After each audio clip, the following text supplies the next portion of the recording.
parts to dating that makes dating actually really enjoyable, really fun, really inspiring, really empowering. And I know that so many women don't activate this. Hello, my love, I am back, and today I have a question for you. Have you avoided dating after a painful breakup, and over time, maybe you have healed from that relationship, but you still find yourself in this pattern of avoiding dating? I know this to be true for me. I spent years after a heartbreak just avoiding men, avoiding even considering dating, and I know this to be true for so many women. In this video, I'm going to explore why that might be, and also propose the topic of, is it okay to date straight after a breakup? And I'll go also into some ways to get back out there into the dating world if you know that you are holding some pain or some wounds from a past relationship. One of the things I really want to share is that you get to do what feels good for you, and with that, you get to explore what doesn't feel good for you and why it's not feeling good for you. Because there's no rule book, there's no right and there's no wrong way.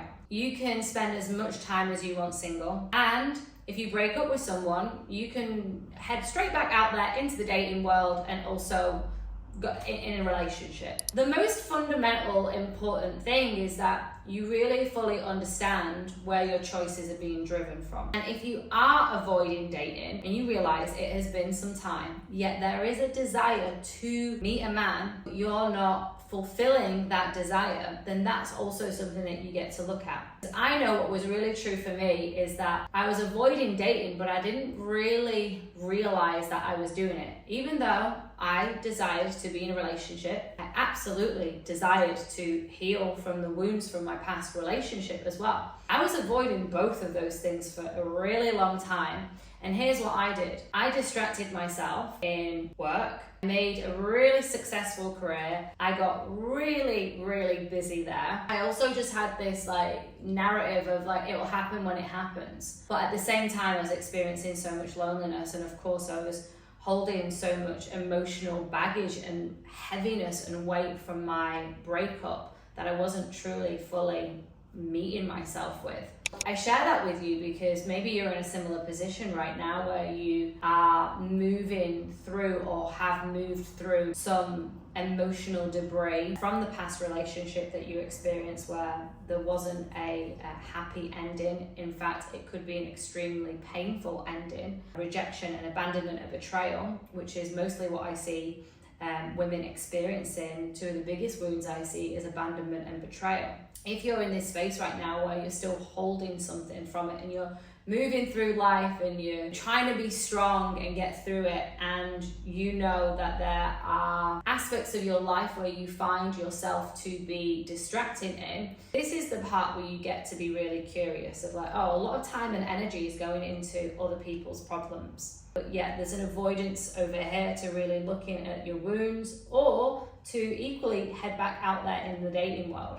It could also be that, very similar to me, just put all your time and your energy in your career because that's where you feel successful, that's where you feel worthy. And over here, it seems to be more challenging. Either way, everything is always up for you to be in this deep, beautiful exploration of what is going to serve and support you in this right now moment. Is a time off from men and dating going to serve and support you so that you can get more reacquainted with what it is that truly makes you happy, independent of a relationship? I know for me that was such a beautiful exploration of being really honest with myself and doing some deep healing work, not just to do with my ex-partner and the relationship and everything that was connected to it, but also from my inner child and my inner teenager, where a lot of the pain that I experienced there, I was projecting into that past relationship. Having that me time, me first energy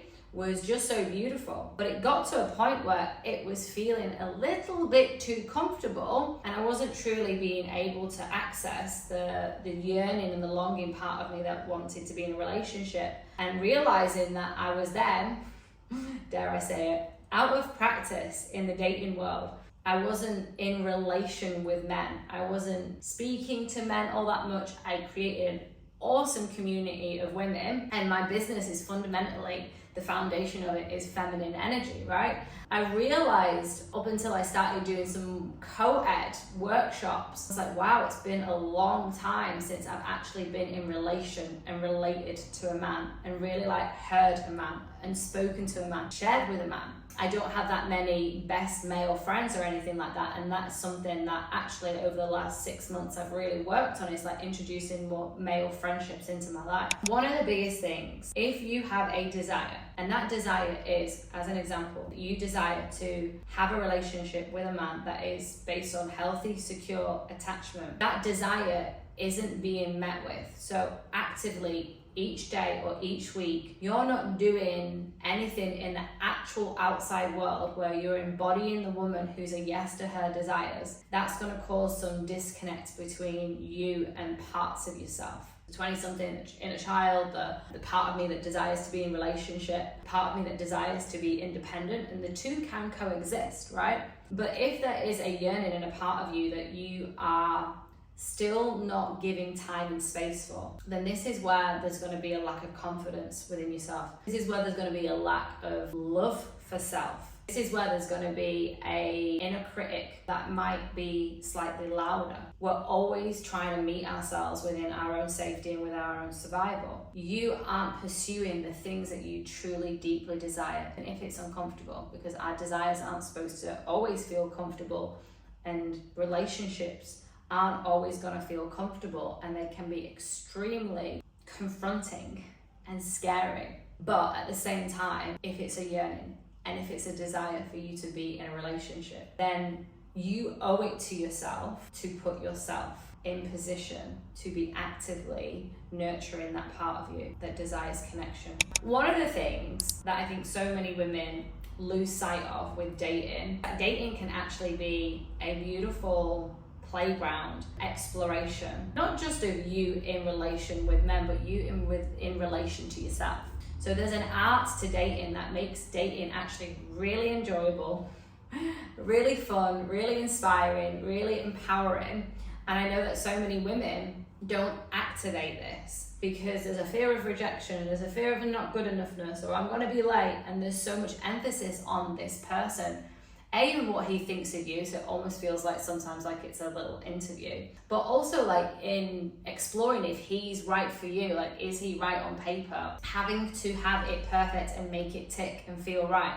And actually, if you just took all of that off the table, let's say we're totally unattached to what this man thinks of you, totally unattached to whether he's going to be the one, totally unattached to what the date's going to be like. And instead you went into it in this way of surrendering to being just in pure curiosity of this human and how you're going to feel around him, and learning more about another human, learning more about yourself in the process, can actually be one of the most healing self-help type of practices that you can do. You can read all the dating books, you can watch all the podcasts, you can keep watching my YouTube channel, which I would love for you to do, so hit subscribe.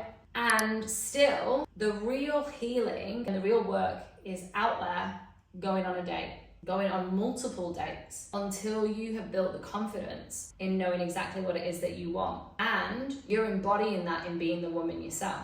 Because the truth is that until you meet yourself with the experience of your past relationship, of that pain, of what was not okay for you, and start practicing what is now a yes for you, what you're available for, speaking that out. And you can practice this on the dates with these guys. It's like really practicing vulnerability, practicing sharing what is okay for you, what is not okay for you, what you desire, what you like, what you want, your personality, your passions, the things that light you up, the things that you really care about, and your future vision, practicing talking about the vision and the values and the life that you actually want, and seeing if this person is open to it. Seeing if you like to hear about his values and his mission and what he wants for his future.